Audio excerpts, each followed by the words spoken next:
Good evening po family, mga ka-fiesta, mga ka-followers. Dinner time na naman po ng family, kaya araw-araw fiesta na naman po. Quezon City Drug Treatment and Rehabilitation Center.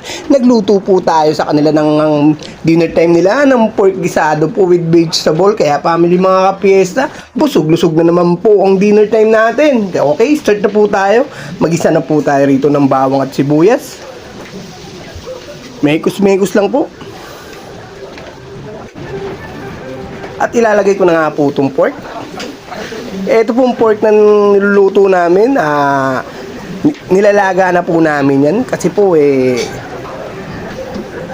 medyo malit lang po ang freezer namin, kaya hindi pwede lagay ng fresh siya.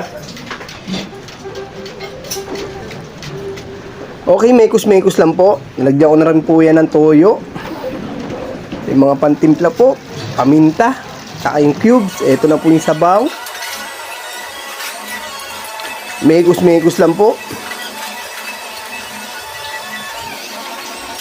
Okay po, lagay na po natin itong sabaw.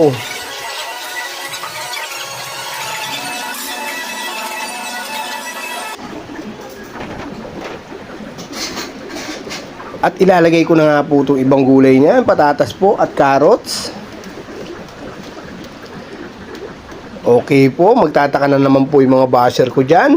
Bakit yung gisado, maraming sabaw? 300 na pasyente lang naman po ang kakain yan. Kaya sinadya po dagdagan ng sabaw para lahat po sila makakain. Okay po. Eto na po, kumukulo na po ulit.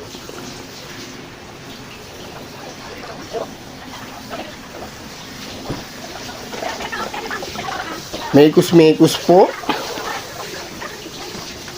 Takpan na po natin muna. At buksan natin ulit. At ilalagay na nga po natin itong final niya na repolyo po.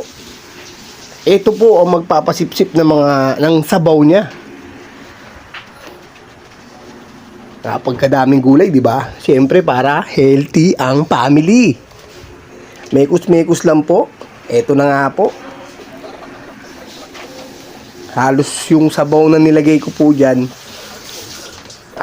halos mawala po siya dahil sa gulay na nilagay ko. Ito na nga po family, mga ka-fiesta, malapit na nga po itong maluto.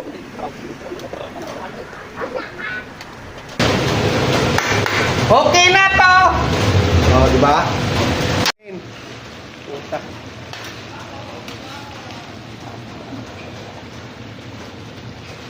Kaya sinasadya po na may sabaw.